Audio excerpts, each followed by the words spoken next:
TV unit. அதில் கிச்சனும் பார்த்தோம். Kitchen வந்து ஒரு லக்ஸரியான கிச்சன் பார்த்தோம். அதே போல் ட்ரிபிள் பெட்ரூம் வீடையும் பார்த்தோம். ஸோ அதில் பெட்ரூம் பார்த்தீங்கன்னா டபுள் கலர் கான்ட்ராஸ்டாக நம்ம ஃபிக்ஸ் பண்ணியிருப்போம். அதையும் பார்த்தோம். லாஃப்ட் ஃபுல்லாகவே வந்து டபுள் கலரில் கான்ட்ராஸ்டாக நம்ம ஃபிக்ஸ் பண்ணியிருக்கோம்.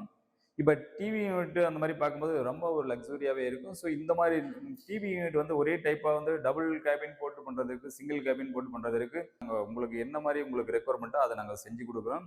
ஸோ இது ஃபுல்லாகவே வந்து நிறைய ஏரியாவில் எங்களுக்கு சர்வீஸ், எங்களுக்கு நிறைய பிரான்ச்சஸ். ஸோ அது இல்லாமல் நிறைய ஏரியாவில் நாங்கள் சர்வீஸ் பண்ணி கொடுத்துருக்கோம். மற்ற ஸ்டேட், தமிழ்நாடு மட்டுமே இல்லை, மற்ற ஸ்டேட் நாங்கள் சர்வீஸ் பண்ணி கொடுத்துருக்கோம். ஸோ நம்பர் கொடுத்துருப்போம் டிஸ்கிரிப்ஷனில், அந்த நம்பருக்கு கால் பண்ணால் போதும்.